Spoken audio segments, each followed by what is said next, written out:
नमस्कार, मैं हूं आपके साथ नीलोफर अंसारी और आप देख रहे हैं V9 न्यूज। आइए रुक करते हैं कुछ बड़ी खबरों की ओर।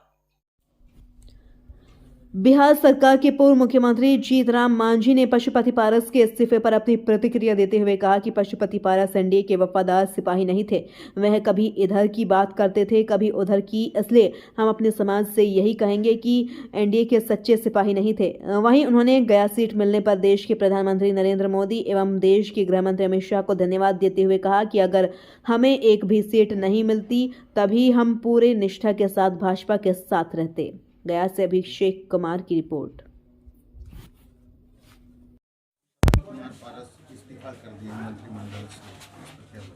देखिए, उनकी अपनी बात है।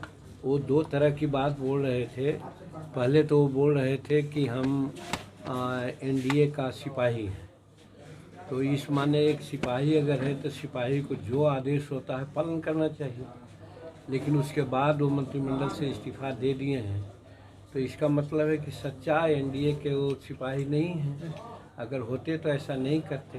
तो इसलिए ये उनकी बात है, उस पर हम यही कह करके और कोई ज़्यादा बात नहीं करना चाहते। सर, चिराग को 5 सीट मिला जबकि आपको मात्र 1 सीट मिला, इस पर कितना? देखिए, आप मेरे पॉलिटिकल जीवन को समझिए। 1980 में हम टिकट मांगा था, टिकट मिला। उसके बाद एकदम ईमानदारी से कहना चाहते हैं कि 80 के बाद न तो मैंने टिकट मांगा, न तो मंत्री पद मांगा, और मुख्यमंत्री का तो कोई सवाल ही नहीं था, लेकिन सब मिला। उसी प्रकार से जब नीतीश कुमार जी शर्त रख दीन कि हमारे पार्टी में मर्ज कर जाओ, हमारे सारे रैंक एंड फाइल लोग बताया कि नहीं, मर्ज नहीं करना है। तो ये कन्वे किया, तब उन्होंने कहा कि बाहर जाओ, तो हम बाहर आ गए। और धन्यवाद देते हैं नरेंद्र भाई मोदी जी को और अमित शाह जी को कि जैसे ही बाहर आए 2 दिन के अंदर ही हमारा बुलावा वहाँ आया और हम वहाँ गए और हम कहा कि हम पूर्ण समर्पण के साथ आपके साथ आए हैं, हमारा कोई टर्म कंडीशन नहीं है। सबसे बड़ी बात यही है कि जितना अहमियत नरेंद्र भाई मोदी जी जीतन मांझी को दिए हैं, देते हैं, जो सब आप लोग जानते हैं। चाहे यूपीए की एनडीए की बैठक में हमको तरजीह दिया, वो रिसीव करने में उनको तरजीह दिया कि नड्डा के बाद हमारा ही नंबर था। फिर वाजपेयी जी के पुण्यतिथि पर भी किसी को नहीं बोले, हमको बोले जीतन जी आप भी माल्यार्पण कर लीजिए। तो ये क्या शो करता है? फिर हमारे प्रति विधानसभा में बिहार में कुछ बातें हुई, हम उसको बुरा नहीं माना, लेकिन हम धन्यवाद देते हैं माननीय नरेंद्र मोदी जी को कि हमारी चर्चा उन्होंने तेलंगाना की मीटिंग में किया, राजस्थान की मीटिंग में किया।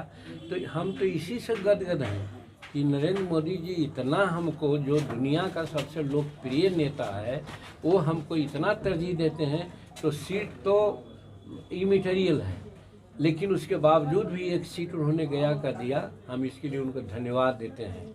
और हम वो आदमियों से नहीं हैं कि हमको 2 सीट चाहिए, 5 सीट चाहिए, 20 सीट चाहिए, वो नहीं है। और जहाँ तक समर्थन की बात है, हमारे पास 10% वोट एकदम है। जहाँ हम चाहेंगे 10% वोट जाएगा।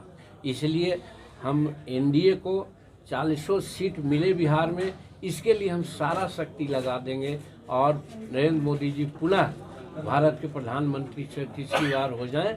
और जो कह रहे हैं कि 400 सीट से ऊपर लाएंगे, उसमें हम उनको तन मन धन से सहयोग करेंगे। कब नॉमिनेशन कर रहे हैं सर आप?